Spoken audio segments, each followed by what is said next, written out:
আসসালামু আলাইকুম। সদস্য স্কুলের অনলাইন কার্যক্রমে তৃতীয় সাময়িক পরীক্ষার সিলেবাস অনুযায়ী আজকে প্রথম ক্লাসে কৃষি শিক্ষা বিষয়ক ক্লাসে যারা যুক্ত হয়েছে এবং যারা যুক্ত হবে সকলকে অভিনন্দন জানাচ্ছি। আমরা সিলেবাস অনুযায়ী পঞ্চম অধ্যায় নিয়ে আজকে কথা বলবো।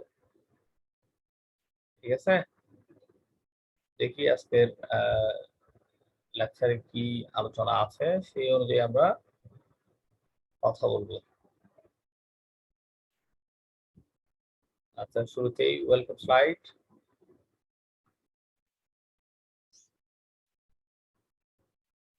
যথারীতি আমি ইসহাক স্যার, ইতিমধ্যে আমরা আজকের পাঠ্য বইয়ের নির্ধারিত মলাট দেখতে পাচ্ছি। এখানে কিছু ইনস্ট্রাকশন দিক নির্দেশনা দেওয়া আছে। চলমান পঞ্চম অধ্যায় নিয়ে আমরা কথা বলবো, কৃষিজ উৎপাদন। এই অধ্যায়ের নাম হচ্ছে কি, শিরোনাম কৃষিজ উৎপাদন। আজকে আমরা পার্ট 1-2 নিয়ে আলোচনা করব। আজকের পাঠের সাথে সম্পর্কিত দুটি স্থির চিত্র আমরা এখানে দেখতে পাচ্ছি। দুটি পার্ট। প্রথম পার্টের চিত্রে দেখা যাচ্ছে একটি টমেটো গাছ, দ্বিতীয় চিত্র হচ্ছে কবুতর, তৃতীয় হচ্ছে মরিচ, চতুর্থ যে চিত্রটি দেখা যাচ্ছে ফাঙ্গাস মাছের একটি চিত্র আমরা লক্ষ্য করলাম। দ্বিতীয় বা পাশে যে চিত্রটি দেওয়া আছে এই চিত্রের মধ্যে প্রথম চিত্র হচ্ছে ধান, এরপর ছোলা, এরপরে সূর্যমুখী ফুল, এরপরে কার্পাস তুলা, এরপরে সুপার বিট এবং নেপিয়ার গাছ। বুঝি নাই? হ্যাঁ বলো। পঞ্চম অধ্যায় নিয়ে আমরা কথা বলতেছি। পঞ্চম অধ্যায়, ঠিক আছে? বুঝতে পেরেছো বিষয়টা? আচ্ছা, পঞ্চম অধ্যায়ের প্রথম পাঠের শিরোনাম কি? প্রথম পাঠের শিরোনাম হচ্ছে উদ্যান ফসলের পরিচিতি ও অর্থনৈতিক গুরুত্ব। এটা নিয়ে আমরা প্রথমে আলোচনা করব। এরপরে মাঠ ফসলের পরিচিতি ও অর্থনৈতিক গুরুত্ব দ্বিতীয় পাঠেও কথা বলবো। শিকন ফল কি আছে, উদ্যান ফসলের বৈশিষ্ট্য ও অর্থনৈতিক গুরুত্ব বর্ণনা করতে পারবো এই পাঠ শেষে। কেমন? শুরু বা প্রাসঙ্গিক কিছু আলোচনা এখানে দেওয়া আছে, সেটা আমরা দেখি। প্রাসঙ্গিক আলোচনা যেটা আছে, কৃষিজ উৎপাদন বলতে ফসল, গৃহপালিত পশু পাখি এবং মাছ উৎপাদনকে বোঝায়। যদি প্রশ্ন রাখা হয় কৃষিজ উৎপাদন কি বা কৃষিজ উৎপাদন বলতে কি বুঝো, তখন আমাকে এই বিষয়টা বলতে হবে ফসল, গৃহপালিত পশু পাখি এবং মাছ উৎপাদনকে বোঝায়। ঠিক আছে? এই অধ্যায়ে উদ্যান ও মাঠ ফসল, গৃহপালিত পশু পাখি এবং চাষযোগ্য মাছের পরিচিতি, বৈশিষ্ট্য ও অর্থনৈতিক গুরুত্ব সম্পর্কে আলোচনা করা হয়েছে। এর পাশাপাশি শাকসবজি উৎপাদন, লাল শাক, টমেটো ও মরিচ, পাখি পালন, কবুতর এবং মাছ চাষ, ফাঙ্গাস পদ্ধতির কলা কৌশল বর্ণনা করা হয়েছে। এখানে উল্লেখযোগ্য শাক, লাল শাক, টমেটো, মরিচ এগুলো নিয়ে আলোচনা করা হবে। পাখি পালনের মধ্যে সব পাখি নিয়ে কথা হবে না, শুধুমাত্র কবুতরের কথা। এরপরে মাছ চাষের মধ্যে ফাঙ্গাস মাছ নিয়ে কথা হবে। কেমন? আচ্ছা, ফসল উদ্যান ফসলের পরিচিতি ও অর্থনৈতিক গুরুত্ব নিম্নে ধারাবাহিকভাবে আলোকপাত করা হলো। আচ্ছা, কি আলোচনা আছে সেটা আমরা এবার জানবো। মানুষ তার প্রয়োজনে যেসব উদ্ভিদ চাষ করে তাদেরকে ফসল বলে। নিচে আন্ডারলাইন করে রাখো অথবা সিডব্লিউ খাতায় তুমি নোট করে রাখতে পারো। প্রথমত আমি তোমাদেরকে ইনস্ট্রাকশনে বলেছিলাম, পৃষ্ঠা নাম্বার হচ্ছে 60, 60 পেয়েছো? আচ্ছা, কি বলেছিলাম? সিডব্লিউ খাতা সাথে রাখতে বলেছিলাম, এইচডব্লিউ খাতা সাথে রাখতে বলেছিলাম, বই সাথে রাখতে বলেছিলাম, পেন্সিল কলম রাখতে বলেছিলাম। নির্দেশিকা কোথায় দিয়েছি? হোয়াটসঅ্যাপ গ্রুপে দিয়েছিলাম। এটা কেন? আমরা আজকের যে প্রথম ঘন্টাটি করছি কৃষি বিষয়ের উপরে, এটার কোন অংশটি আমরা পড়েছি পঞ্চম অধ্যায়, এটা নোট রাখবো। কততম পাঠ পড়ছি, প্রথম এবং দ্বিতীয় পাঠ, এবং এগুলোর শিরোনাম কি এটা আমরা নোট করে লিখে রাখবো। আগামী দিনগুলোতে আমরা এগুলো লিখে স্যারকে দেখিয়ে তারপরে ক্লাসে আগাবো, ঠিক আছে? তাহলে উদ্যান ফসলের পরিচিত অর্থনৈতিক গুরুত্বের প্রথম যে অংশটি আমরা পেয়েছি সেটা হচ্ছে গুরুত্বপূর্ণ একটা পয়েন্ট, মানে ফসল কি বা ফসলের পরিচিতি কি। মানুষ তার প্রয়োজনে যেসব উদ্ভিদ চাষ করে তাদেরকে কি বলে?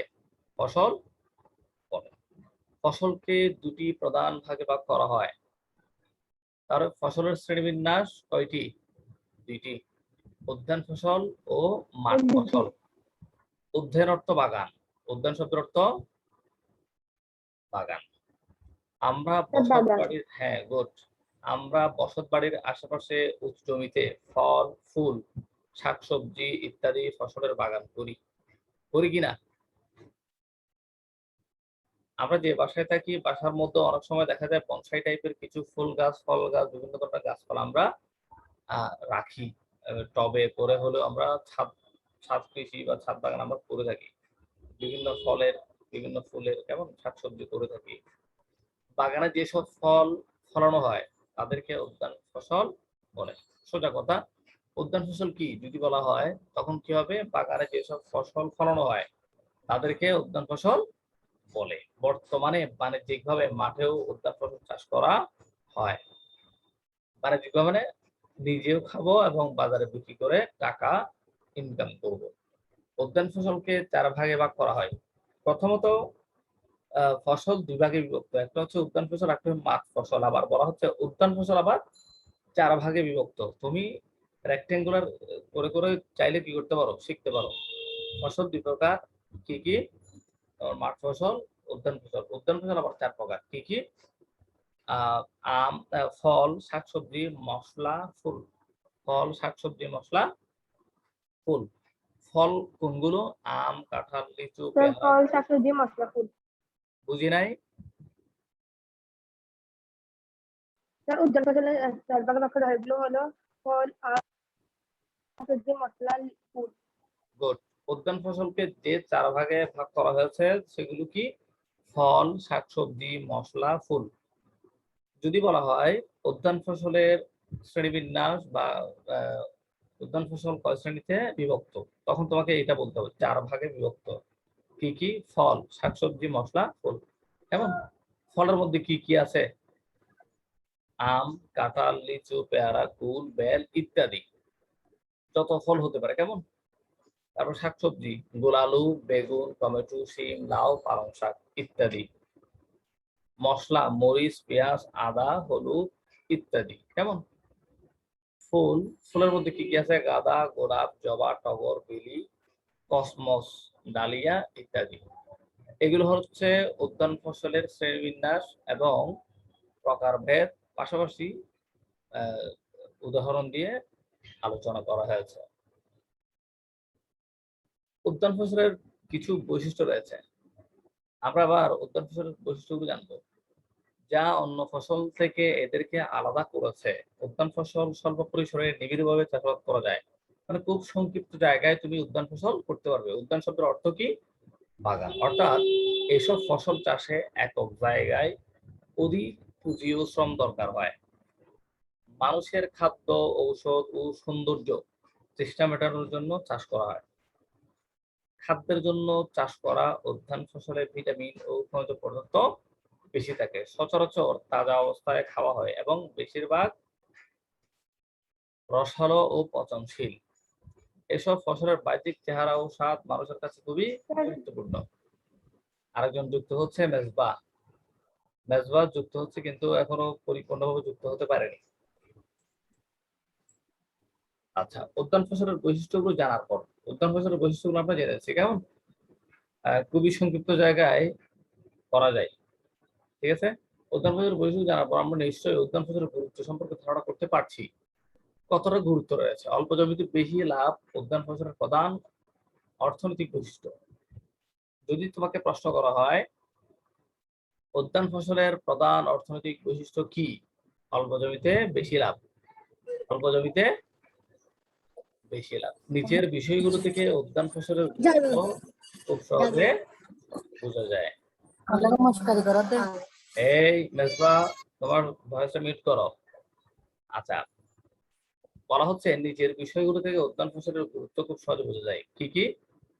পুষ্টি ও পারিবারিক গুরুত্ব।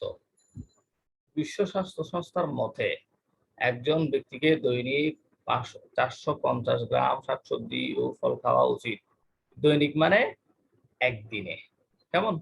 কত গ্রাম শাকসবজি খেতে হবে? 450 গ্রাম। এটা নোট করে রাখো।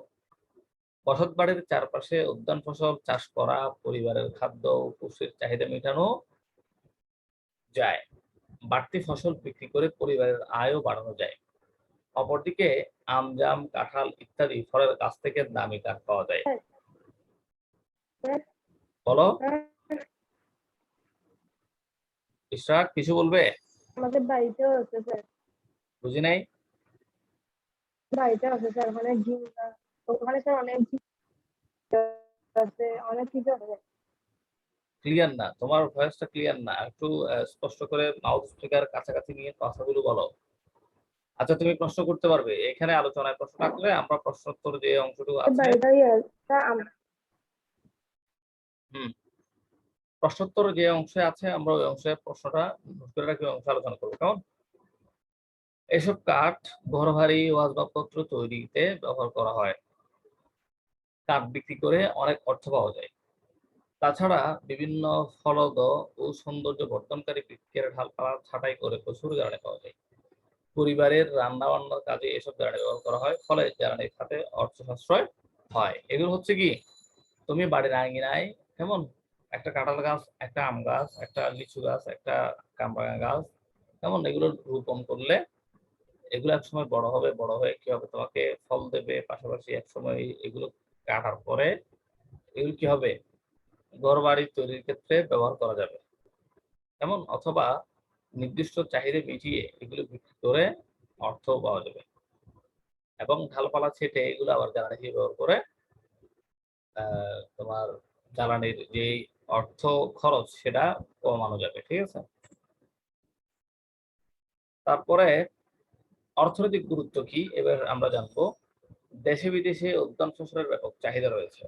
আধুনিক পদ্ধতিতে চাষাবাদ করে আমরা শাকসবজি, ফল, ফুল, ফসল থেকে বৃদ্ধি লাভ করতে পারি। অন্যদিকে উদ্যান ফসল চাষাবাদে নিবিড় পরিচর্যার প্রয়োজন। নিবিড় পরিচর্যা মানে খুব কাছাকাছি থেকে এগুলোকে সবসময় দেখভাল করতে হয়। উৎপাদন থেকে বাজারজাতকরণ প্রতিটি স্তরে অধিক পুঁজি, শ্রম ও প্রযুক্তির দরকার হয়। এতে করে সারা বছর কাজের সুযোগ সৃষ্টি হয়, ফলে বেকার সমস্যা দূর করা যায়। তাছাড়া আম, আনারস, টমেটো, পেয়ারা, লিচু, আলু, কলা ইত্যাদি ফল ও সবজি প্রক্রিয়াজাত করে জ্যাম, জেলি, আচার, জুস, সস, চিপস তৈরি করে বেশি দামে বিক্রি করা যায়। এসব তৈরির জন্য ছোট ও মাঝারি শিল্প গড়ে তোলা যায়। ঠিক আছে? এবার আমরা জানবো মাঠ ফসলের পরিচিতি ও অর্থনৈতিক গুরুত্ব। এতক্ষণ জেনেছি উদ্যান ফসলের পরিচিতি ও অর্থনৈতিক গুরুত্ব। আগের পাঠে আমরা উদ্যান ফসল সম্পর্কে জানতে পেরেছি, এই পাঠে আমরা মাঠ ফসল সম্পর্কে জানবো। মাঠ ফসলকে ব্যবহারের উপর ভিত্তি করে 6 ভাগে ভাগ করা যায়। এর আগে জেনেছি ফসল 2 প্রকার, উদ্যান ফসল, মাঠ ফসল। আবার উদ্যান ফসল 4 প্রকার। কেমন? তারপর এখন জানবো মাঠ ফসল। মাঠ ফসলের আবার শ্রেণীবিন্যাস কয়টি? 6টি। দানা ফসল, ডাল ফসল, তেল ফসল, আঁশ ফসল, চিনি ফসল, পশুখাদ্য। ঠিক আছে? দানা ফসলের মধ্যে কি কি আছে? দানা, ধান, গম, ভুট্টা ইত্যাদি। এগুলো হচ্ছে কি দানা ফসল। ডাল ফসলের মধ্যে আছে মসুর, মুগ, ছোলা, খেসারি ইত্যাদি। তাহলে মসুর ডাল, মুগ ডাল, ছোলা ডাল, খেসারি ডাল। কেমন? তেল ফসলের মধ্যে কি আছে? সরিষা, তিল, সূর্যমুখী। এই যে ফসলগুলো আছে এই ফসলগুলো থেকে তেল আহরণ করা হয়। আঁশ ফসল কি আছে? পাট, তুলা, মেস্তা ইত্যাদি। চিনি ফসলের মধ্যে কি আছে? আখ, সুগার বিট ইত্যাদি। কেমন? পশুখাদ্য, ফুডার ক্রপস। কেমন? ফসল, পেলন, গিনি, প্যারা, নেপিয়ার ইত্যাদি। নেপিয়ার একটা ঘাস। নেপিয়ার কি? ঘাসের নাম। আচ্ছা, মাঠ ফসলের কিছু বৈশিষ্ট্য রয়েছে। প্রাথমিকভাবে আমরা বৈশিষ্ট্যগুলো সম্পর্কে জানবো, এরপরে অর্থনৈতিক গুরুত্ব নিয়ে জানবো। যা উদ্যান ফসল থেকে এদেরকে আলাদা করেছে। মাঠ ফসল বৃহত্তর পরিসরে চাষাবাদ করা যায়, ওটা হচ্ছে সংক্ষিপ্ত পরিসরে, এটা হচ্ছে বৃহৎ পরিসরে, অর্থাৎ অনেক বড় জায়গায়। মাঠ ফসলের মতো নিবিড়ভাবে উদ্যান ফসলের মতো নিবিড়ভাবে চাষাবাদের প্রয়োজন হয় না, সবসময় দেখভালের প্রয়োজন হয় না। মানুষ ও পশু খাদ্যের জন্য চাষ করা হয়, দ্রুত পচনশীল নয়। মাঠ ফসলের পরিচয় জানার পর আমরা নিশ্চয়ই এর অর্থনৈতিক গুরুত্ব সম্পর্কে অনুমান করতে পারছি। দানা, ডাল ও তেল ফসল আমাদের খাদ্যশস্য ফসল। খাদ্যশস্য ফসল কোনগুলো? দানা, ডাল ও তেল ফসল। দানা জাতীয় ফসলের মধ্যে ধান, গম, ভুট্টা মানুষের প্রধান খাদ্য হিসেবে ব্যবহৃত হয়। তাহলে দানা জাতীয় ফসল কোনগুলো সেগুলো আমরা নোট করে রাখবো। ডাল জাতীয় ফসল আমাদের আমিষের চাহিদা মেটায়। আমিষের চাহিদা মেটায় কোন ধরনের ফসল? ডাল জাতীয় ফসল। বিভিন্ন তেল জাতীয় ফসল থেকে আমরা ভোজ্য তেল পাই। ভোজ্য তেল মানে খাওয়ার তেল। গম, ভুট্টা ও ডাল ফসল পশু পাখি ও মাছের খাদ্য হিসেবে ব্যবহৃত হয়। গবাদি পশুর খাদ্যের জন্য প্যারা, গিনি, নেপিয়ার চাষ করা হয়। নেপিয়ার মানে এটা এক ধরনের ঘাসের নাম, আমি আবারও বলছি। এগুলো সবুজ অবস্থায় খাওয়ানো হয়। এর ফলে বাণিজ্যিকভাবে পশু, পাখি ও মাছ চাষ প্রসার লাভ করেছে। আখ, সুপারবিট থেকে চিনি তৈরি করা হয়। চিনি কোত্থেকে তৈরি করা হয়? আখ থেকে, সুপারবিট থেকে। আমাদের দেশে আখ চাষিরা চিনি কলে আখ সরবরাহ করে নগদ অর্থ পেয়ে থাকেন। আখ ফসল থেকে সুতা, কাপড়, দড়ি, বস্তা, কার্পেট ইত্যাদি তৈরি হয়। আখ ফসল থেকে কি কি জিনিস তৈরি করা হয় বা তৈরি হয় আমরা একটু নোট করে রাখবো। আমাদের দেশে আখ ফসলের মধ্যে পাট অন্যতম। দেশে বিদেশে পাট ও পাটজাত দ্রব্যের ব্যাপক চাহিদা রয়েছে। পাট ও পাটজাত দ্রব্য বিদেশে রপ্তানি করে আমরা প্রচুর বৈদেশিক মুদ্রা অর্জন করে থাকি। কেমন? এই ছিল আজকের আলোচনা। তোমাদের কারো কোনো প্রশ্ন থাকলে প্রশ্নটি করো। ইশরাক, মেজবা, প্রশ্ন থাকলে প্রশ্নটি করো। কোনো প্রশ্ন আছে? তোমাদের ভয়েসগুলো মিউট করো। আর স্যার মিউট প্রশ্ন করো। কোনো প্রশ্ন আছে আজকের পাঠ সম্পর্কে? স্যার আমাদের থেকে প্রশ্ন বলো। কিন্তু আপনার আছে নাকি আপনি না স্যার আচ্ছা, আমি যদি প্রশ্ন করি একজন মানুষের দৈনিক কত কিলো ক্যালোরি শাকসবজি খাওয়া প্রয়োজন বা কত কিলোগ্রাম? 450 কিলোগ্রাম। 450 কিলোগ্রাম। কেমন? দৈনিক আবার বলুন তো প্রশ্ন দিবেন বুঝি নাই। আচ্ছা, আরেকটি প্রশ্ন যদি তোমাদেরকে করি, ফসল কয় প্রকার? 2 প্রকার। ফসল কয় প্রকার? 2 প্রকার। উদ্যান ফসল, মাঠ তো ফসল। 2 প্রকার হ্যাঁ, মাঠ ফসল উদ্যান ফসল আবার কয় প্রকার? 4 প্রকার। ফল, 4 শাকসবজি। প্রকার হ্যাঁ, স্যার বলো। 4 প্রকার কি ফল কি বলো? শাকসবজি মশলা ফুল ফল, ফল শাকসবজি। শাকসবজি মশলা ফুল আবার আরো 2টা কি কি বলো? ফল, মশলা শাকসবজি, ফুল ফুল, ফল। মশলা ফুল হ্যাঁ, মশলা, ফুল বলা হয় না? আচ্ছা, এরপরে মাঠ ফসল কয় প্রকার? মাঠ ফসল 6 প্রকার। মাঠ ফসল কয় প্রকার? মাঠ ফসল 6 প্রকার দানা কয় ফসল প্রকার? ডাল বলো। ফসল তেল ফসল আঁশ ফসল চিনি ফসল পশু খাদ্য very good, very good, very good. অনেক ভালো বলেছো। আমাদের আমিষের চাহিদা মেটানোর জন্য আমরা কোন ফসল ব্যবহার করি বা কোন ফসল খাই? ডাল জাতীয় ফসল। ডাল জাতীয় ফসল আমিষের চাহিদা মেটানোর জন্য। কেমন? ঠিক আছে? আচ্ছা, আঁশ জাতীয় ফসলের মধ্যে কোনটি অন্যতম যেটি বাংলাদেশে বৈজ্ঞানিক অর্জন করতে সহায়ক? পাট। কি হবে? পাট পাট পাট। মনে থাকবে? পাট আচ্ছা, চলমান পঞ্চম অধ্যায়ের 3য় পাঠ থেকে তোমরা 10টি কুইজ প্রশ্নোত্তর শিখে লিখে হোমওয়ার্ক মডিউলে ছবি আপলোড করবে। পারবে না? পারবে তো? স্যার পারবো গুড। স্যার পারবো আমরা কততম অধ্যায়ে আছি? পঞ্চম অধ্যায়। নির্ধারিত সিলেবাসের যে নির্দেশনা দেওয়া আছে সিলেবাসের আলোকে আমরা স্যার পারবো 3য় পাঠে আমরা কথা বলবো আগামী ক্লাসে। কেমন? এবং ন্যূনতম 5টি কুইজ প্রশ্নোত্তর লিখে আমরা কোথায় হোমওয়ার্ক মডিউলে ছবি আপলোড করতে চেষ্টা করব। পারবো তো? ইনশাল্লাহ বলো। ইয়েস স্যার, পারবো ইনশাল্লাহ। আতঙ্ক নয়, করোনার বিস্তার রোধে সচেতনতার বিকল্প নেই, এটা হচ্ছে একটি সতর্ক বার্তা। আশা করি আমরা মোটামুটি করোনার কন্ট্রোল যেটা হয় আমরা সবাই সচেতনতা অবলম্বন করে এগোচ্ছি। ঠিক আছে, অতি শীঘ্রই স্কুল খোলার সম্ভাবনা আছে। ঠিক আছে, এই ছিল স্লাইডের বাইরে তোমাদের সাথে আবার প্রাথমিক আলোচনা করি। আমরা আজকে যুক্ত হয়েছিলাম খুব কম সংখ্যক ছাত্র। ঠিক আছে, মেজবা যুক্ত ছিল। মেজবার নামের পাশে আইডি ওটা মনে করতে বলতে আছে, ওটা মনে করতে একদম ব্যাপার তাই বুঝি নাই।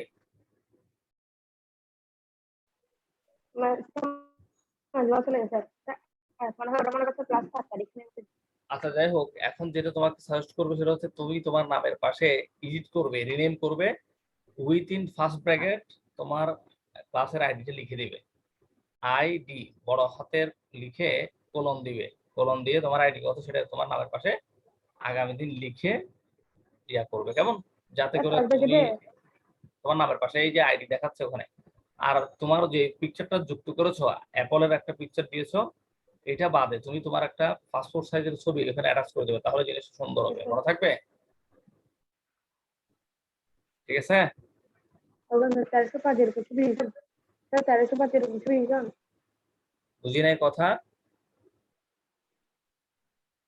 আমার আইডি হচ্ছে স্যার 405 না 408 নামের পাশে ওই স্যারের নামের পাশে দেখতেছো within first bracket physical education দিয়ে রাখছি, আমার পদবি এবং বিষয়ের নাম আমি দিয়েছি। ঠিক, তুমি তোমার কাজ করবে কি, তোমার নামের পাশে একটু স্পেস দিয়ে উইথিন ফার্স্ট ব্র্যাকেট, ঠিক আছে, আইডি আইডি কেমন, ওকে স্যার। একটা স্পেস দিয়ে কোলন দিবে, কোলন আবার স্পেস দিয়ে তোমার নির্দিষ্ট আইডিটি ওখানে লিখে ব্র্যাকেটের মধ্যে রেখে দিবে। তাহলে ইশরাক আব্দুল্লাহকে আইডি দিয়েও চেনা যাবে এবং নাম দিয়েও চেনা যাবে, কেমন? আর যে তুমি প্রোফাইল পিকচারটা দিয়েছো এটা চেঞ্জ করবে, ওটা চেঞ্জ করে তোমার একটা পাসপোর্ট সাইজের ছবি দিবে, অ্যাটলিস্ট ওটা দিয়েও মোটামুটি মান সম্মান রক্ষা হবে। ঠিক আছে, বোঝা গেছে কথা?